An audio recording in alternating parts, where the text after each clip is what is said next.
start stockpiling now, you can survive those 7 years. Pharaoh recognized God's presence in Joseph because the first thing he did was say, Joseph, there's only one man here who has the wisdom to do that. It's not me, it's you. And I want you to run this country for me for the next 14 years. You know, we only trust our politicians to run a country for 4 years, and then we vote again. But here's Joseph given, really, 14 years. It's a huge length of time and a huge amount of trust from Pharaoh saying, do it for me, because I know God is with you. People might think, if you've seen the musical, that Joseph was pretty clean cut at this stage, that he came before Pharaoh and he impressed him with his abilities. But that's not what happened. Because Joseph came out of prison and he was given time to shave and change his clothes before he went to Pharaoh. He didn't get to cut his hair, he didn't get to wash, he didn't get to cut his nails or brush his teeth. This man was stinking. He was grubby, he was horrible, and he was probably pretty unpleasant to be around. I don't think Pharaoh looked at Joseph and said, here's a man I want in charge. I think Pharaoh saw God and said, I need that on my side. Through this story, Joseph came into contact with 4 significant people. First of all, Potiphar, who was his original owner as a slave. Secondly, the jailer. Thirdly, the cupbearer. And fourthly, Pharaoh. With each person, Joseph had a chance to display his talents. He displayed his abilities and his skills. But with each person, he didn't take the credit for that. He passed the credit straight on to God. We may not ourselves have the abilities to lead a country through 14 years of crisis. Certainly, if I was there, I know that you could expect to starve in 8 years' time. But God has given each of us, each individual, skills and abilities, and He gives us the opportunity to use them. Are we using our opportunities and our skills to honour God? You know, Joseph had some massive lows in his life, but he didn't stop honouring God. He worked and he succeeded, and he gave that success back to God. Through that work and through those lows, Joseph also experienced some really huge highs. He wasn't afraid of people saying, that's Joseph, he's a bit weird, he believes in God. Because he went for it, and he believed in God, and he worked, and he honoured God. Are we scared that people are going to think we're a bit weird? Are we scared that that people around us are going to say, that's Russell, he's a bit weird, he believes in God? Are we so worried about the lows that we're not receiving the highs that we should be getting? I'm going to say again that God has given each of us skills and abilities, and He gives each of us the opportunities to use them.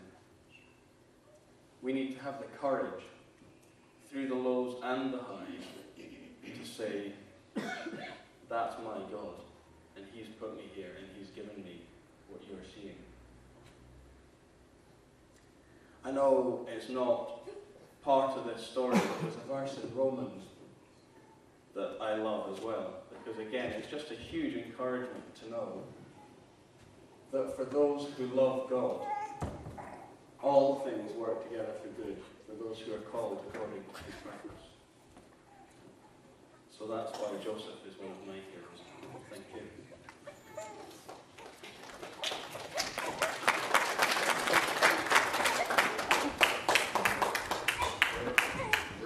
Great start to our Heroes of the Faith. Just in the challenge to be what God has made us, and not only what God has made us, but what God wants to do through us, using His power. This morning I was just I've gone through so many people when I come to Heroes of the Faith. I don't know if Raymond and Russell, if they do it different, but sometimes I'm just like, there's just so many. But I kept getting drawn back time and time again to Sarah in Genesis. And in CBSI we've been doing Genesis for almost a year. We've been doing Genesis for a while. I remember when I knew we were going to study that, I thought, well, we know these stories, and we grew up in these stories, but actually there's so much depth to some of these characters. And the more I looked into it, the more I learned, just as Russell shared about Joseph, just how up and down people were, in their faith and how they stumbled, and often not just once they stumbled, but more than once. And Sarah I was drawn to just because she seemed to go through so many different things. She had trouble believing God's promises. She tried to work out her problems on her own.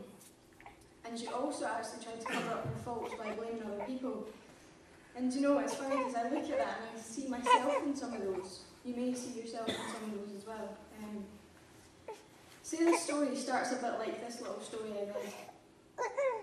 It says, Melinda hung up the phone and dropped her head in her hands. Another move when they had just settled into the neighbourhood and the kids were doing so well in school. She had known that life with a military husband would mean occasional transfers, but 12 moves in 16 years of marriage. As their family and possessions had grown, each relocation had become a little more difficult. Melinda felt drained just thinking about the days ahead.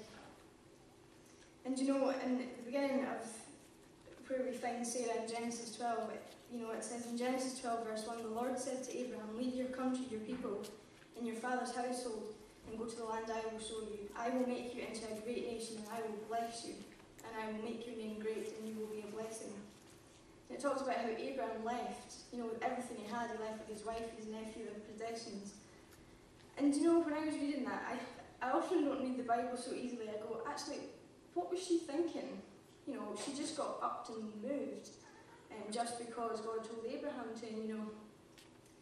What was she feeling? She was leaving everything she knew that was familiar. A bit like that story we had, you build something up, and it reminds me of a time when my parents, when I was maybe about 11 or 12, actually felt called to move to Ormiston and be involved in the church there. Now Musselburgh and Ormiston, if you know the two, are completely different, and a 12-year-old kid does not want to move into the country. And I was like, why on earth are we moving from Musselburgh, from civilization, to Ormiston? I couldn't understand it, and I went to the house with my parents and was just like, found everything I could that was maybe wrong with the house. But actually, in hindsight, looking back, moving to Ormiston, I was plugged into a youth group, and I became a Christian for myself there. I found my own faith. And ironically, years later, when my parents moved because of it, my mum's ill health, I actually missed the place. So it just goes to show, how, at first you just don't understand why something's happening, and you realise later. And I think about Sarah, she probably was like, why am I moving? How did she feel? And if she felt that later on, she was caught up in some of Abraham's lies. Abraham got a bit scared when they went to Egypt. And he said, let's just say you're my sister. And for a husband to say, actually, let's just pretend you're my sister, that kind of thing. You must be thinking, what?